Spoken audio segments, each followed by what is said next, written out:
पश्चिम बंगाल से बांग्लादेश के आतंकी संगठन की स्लीपर सेल पकड़ी गई। इस मामले पर बीजेपी ने ममता सरकार को निशाने पर लिया। बीजेपी नेता शुभेंदु अधिकारी ने इल्जाम लगाया कि ममता उग्रवादियों की सरकार चला रही हैं। शुभेंदु अधिकारी ने कहा कि ममता सरकार के कई ऐसे मंत्री हैं जिनके रिश्ते उग्रवादियों से हैं। एक नहीं, बहुत आतंकवादी बंगाल में जो सरकार चल रहा है, जोंगी सरकार चल रहा है। यहाँ जितना भी रेडिकल फोर्स है सब मिनिस्टर है। सिद्दीकुल्ला चौधरी खागड़ागंज हादसा में एक्सप्लोसिव में जो अरेस्ट हुआ उसका सपोर्ट किया। फिराद हकीम बता रहा है हम लोग पॉपुलेशन इंक्रीज करके बंगाल और देश को दखल कर लूंगा।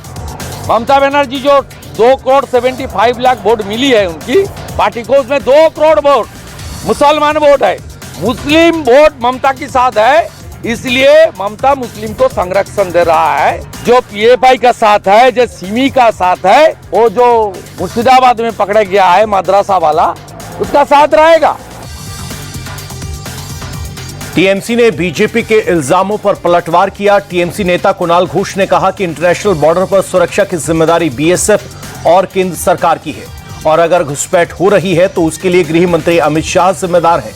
शुभेंदु अधिकारी को हमारी सरकार से नहीं अमित शाह से सवाल करना चाहिए। अगर कोई दूसरे मुल्क से बांग्लादेश से बॉर्डर क्रॉस करके यहाँ से आते हैं तो पहले तो बंगाल ही पड़ता है। तो बंगाल का क्या कसूर है?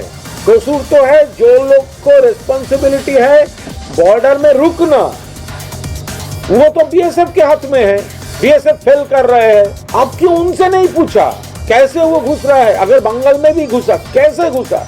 बॉर्डर किसका हाथ में है? बॉर्डर तो बीएसएफ के हाथ में है। बीएसएफ तो अमित शाह जी के हाथ में है। तो वो यहाँ पर स्टेटमेंट ना करके बेहतर है वो अमित शाह जी से मिले और बीएसएफ का फेलियर का बारे में डेपुटेशन दे।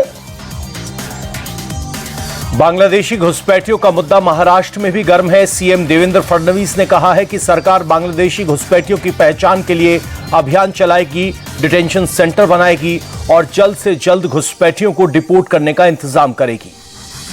सरकार की भूमिका पक्की है। सरकार का स्टैंड बिल्कुल क्लियर है। ऐसे सभी बांग्लादेशी नागरिक जो भारत में अवैध रूप से रह रहे हैं उन्हें खोजने और उन्हें डिपोर्ट करना ही सरकार की नीति है और हमने इस काम की शुरुआत भी कर दी है।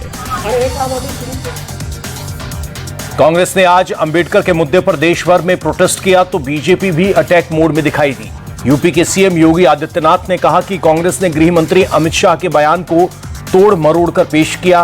कांग्रेस और पूरे विपक्ष ने देश को गुमराह किया। यूपीए की सरकार थी और उस समय उन्होंने पाठ्य पुस्तकों के उस कार्टून को जिसमें बाबा साहब भीमराव अंबेडकर के चित्र को पंडित नेहरू के द्वारा कोड़े मारने के एक कार्टून के माध्यम से दिखाया था, एक कांग्रेस की कुत्सित मानसिकता को दिखाता है।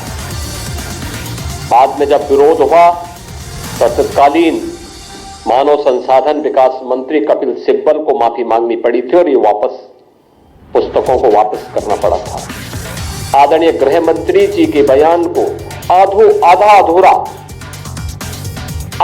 अधूरा मीडिया के सामने प्रस्तुत करके उसके नाम पर किस प्रकार से अपनी राजनीतिक रोटियां इनके द्वारा सेकी जा रही है, किस तरीके से समाज को गुमराह करने का कार्य किया जा रहा है।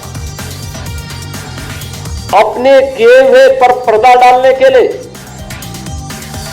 इनके द्वारा लगातार इस शरारत की जा रही है।